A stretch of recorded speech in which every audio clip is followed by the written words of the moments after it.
બાળજ હરિકૃષ્ણ મંદિર દ્વારા શ્રીમદ ભાગવત ગીતા સ્પર્ધાનું આયોજન કરવામાં આવ્યું હતું। આ સ્પર્ધામાં ધોરણ 5ના બાળકોને લઈને વૃદ્ધ થઈને કુલ 3000થી વધુ લોકોએ ભાગ લીધો હતો। મહત્વનું છે કે આ સ્પર્ધાની તૈયારી છેલ્લા 1 વર્ષથી કરવામાં આવી રહી છે, જેમાં ભક્ત પ્રહલાદ અને ધ્રુવ સાથે જ ભગવાન શ્રી કૃષ્ણએ મહાભારતના યુદ્ધ દરમિયાન અર્જુન સાથે કરેલા આધ્યાત્મિક સંવાદના પ્રશ્નોનો સમાવેશ કરવામાં આવ્યો હતો।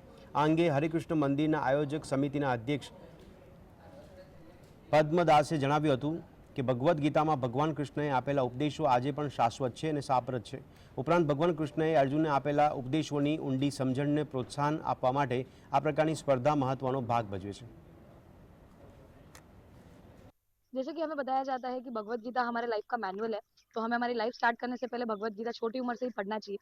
तो हम भगवत गीता को डेली पढ़ते हैं, प्रैक्टिस करते हैं अपने लाइफ में। तो गीता कॉन्टेस्ट एक प्लेटफॉर्म आपको मिलता है जब आप जान सकते हो कि आपको गीता का कितना नॉलेज है, क्या आप पढ़ रहे हो, क्या आप वो सही पढ़ रहे हो।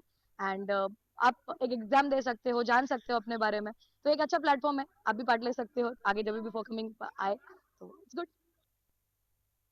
इस गीता कॉन्टेस्ट में करीबन 3000 से भी ज़्यादा लोगों ने इसमें पार्टिसिपेट किया है और इसकी तैयारी करीबन 1 साल से चल रही थी, जिसमें कि हम स्कूल के मैनेजमेंट से हम कॉन्स्टेंटली हम वहाँ की उनसे टच में थे और इस प्रोग्राम को कैसे करें, उनके उनके पूरे कैलेंडर ईयर में कौन सा स्लॉट अवेलेबल है जिसमें हम ये प्रोग्राम कर सकते हैं। तो बहुत सारे प्लानिंग के बाद में हमने ये स्लॉट अवेलेबल जो था उसमें हमने प्लान